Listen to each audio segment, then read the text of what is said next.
Now, 20 years ago, muscle meant an American car with the biggest engine that would fit between the fenders. Well, street muscle is still with us. Witness this Monte Carlo SS. But now muscle cars are better dressed, with more refined manners. And we've gathered 4 of them together for a display of pumping iron. Kicking things off with the Chevrolet Monte Carlo SS, with more definition for its muscle than ever before, at least in its new limited edition form called the Aero Coupe. The Aero Coupe has lower drag and better high-speed stability than more modest Monte Carlos, giving Chevrolet an advantage on the NASCAR racing circuits. A certain number of these special bodies has to be sold to the public to race them on the track.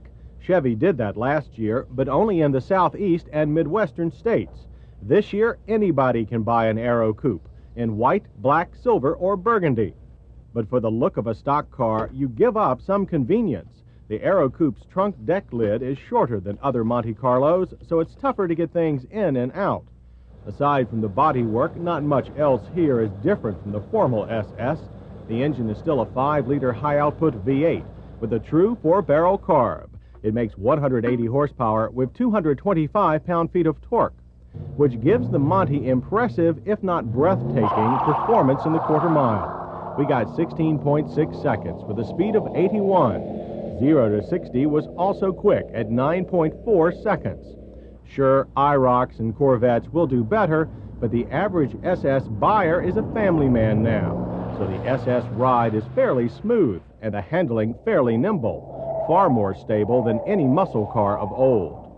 Inside are the same kind of appointments that come with the name Monte Carlo and the pretense of personal luxury. But the SS Aero Coupe also has neatly packed gauges to keep you up to date on its muscle tone. And the price for the Aero Coupe? $13,751 base, and our car came to just over 16 grand with most power and convenience options. As for Pontiac, this loaded 2+2 will set you back nearly $18,000, all of which proves that muscle comes at a premium these days. The 2+2 is a muscle car for drivers who don't want to sweat.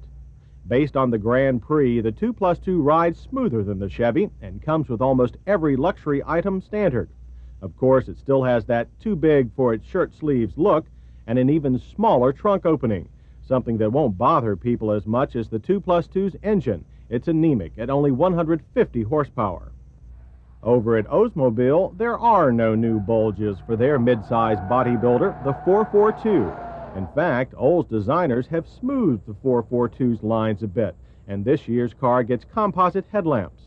But if you haven't been keeping up, the 442's 5-liter got a new cylinder head design back in 1985 for cleaner combustion and more power.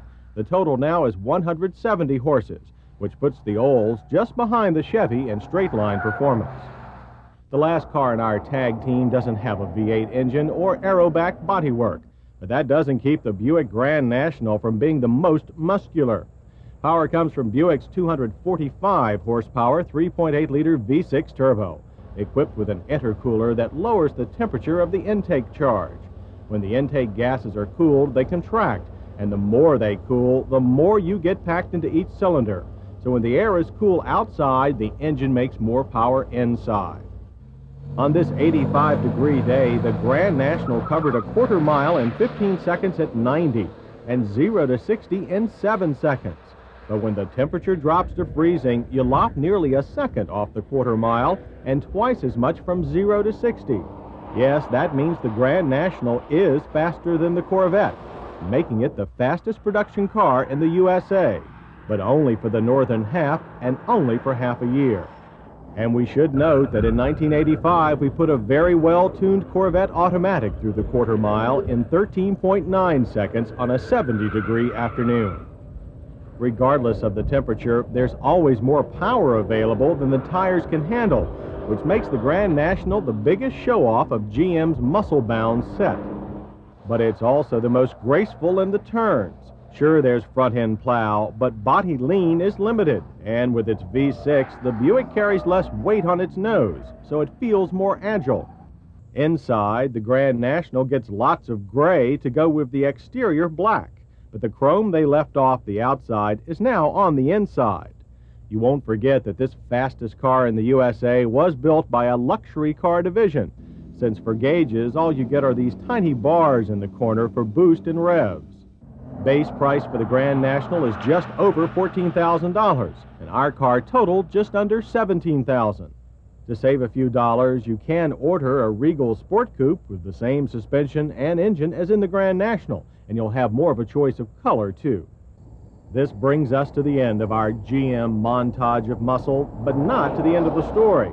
Since the midsize models are selling so well, GM just might keep them around through 1988 and maybe 89 for the Monte Carlo, which should give their engineers plenty of time to build up the brawn of the upcoming front drive replacement.